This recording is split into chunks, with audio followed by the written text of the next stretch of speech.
स्वागत है आप सबका हमारे YouTube चैनल पर। आज मैं आपके सामने लेके आई हूँ बहुत ही प्रेरणादायक स्टोरी, बड़े लोग और बड़ी बातें। क्योंकि हम जितना हमारा मन और हमारी सोच छोटी होती है, उतनी ही हमारी जो बातें हैं वो भी छोटी होती हैं। लेकिन जो बड़े लोग होते हैं, जिनका दिल बड़ा होता है, विशाल होता है, उनकी बातें भी बड़ी होती हैं और हमेशा प्रेरणादायक और यादगार रहती हैं वो बातें। तो आइए सुनते हैं ये कहानी। एक बार गांधी जी चंपारण से लौट रहे थे। हमेशा की तरह गांधी जी सामान्य श्रेणी में थे। ट्रेन के उसी डिब्बे में एक व्यक्ति सफ़र कर रहा था जिसके पास दरी थी। रात में जब सब सो रहे थे, गांधी जी के पैर उस व्यक्ति की दरी पर आ गए। नींद में गांधी जी को इसका एहसास नहीं था। तो कुछ ही देर में जब दरी मालिक का स्टेशन करीब आया तो उसकी नींद खुली। वह अपना सामान समेटने लगा।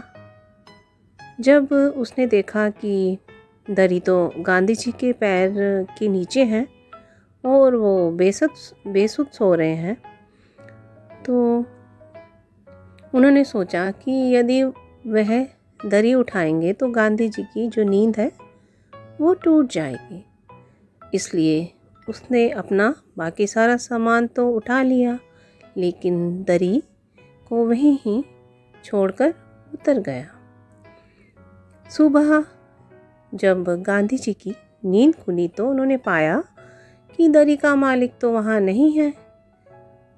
आसपास के यात्रियों से पूछने पर मालूम हुआ कि उनका स्टेशन तो रात में ही गुजर गया। गांधी जी के चेहरे पर चिंता की रेखाएं उभर आईं। उनके साथ महादेव भाई भी थे।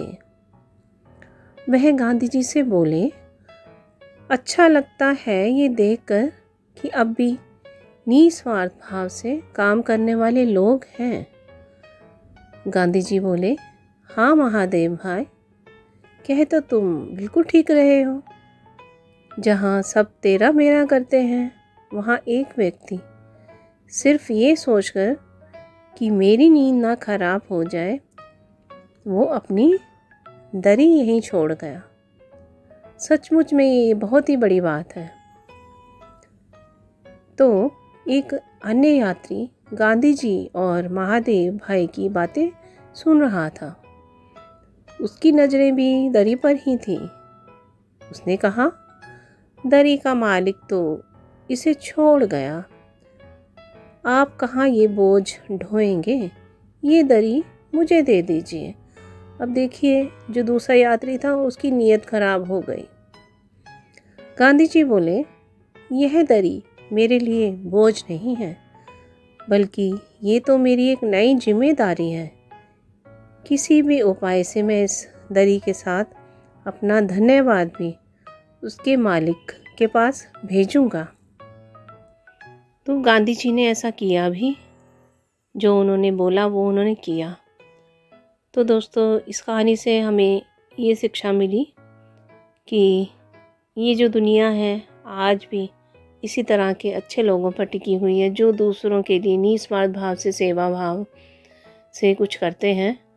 और साथ में हमें ये भी पता चला कि हमारे लिए जाने अनजाने में भी अगर कोई हमारे लिए कुछ करता है तो हमें उसको अपना प्रेमा सहित धन्यवाद ज़रूर ही पहुंचाना चाहिए, जिससे कि जो निस्वार्थ भाव से कुछ कर रहे हैं उनका जो प्रोत्साहन उन्हें और मिले और वो और अच्छे लोगों के जीवन में कुछ परिवर्तन लाए। तो दोस्तों, ये कहानी यहीं तक ही थी। तो अभी मैं आपसे अलविदा कहती हूँ। Bye bye.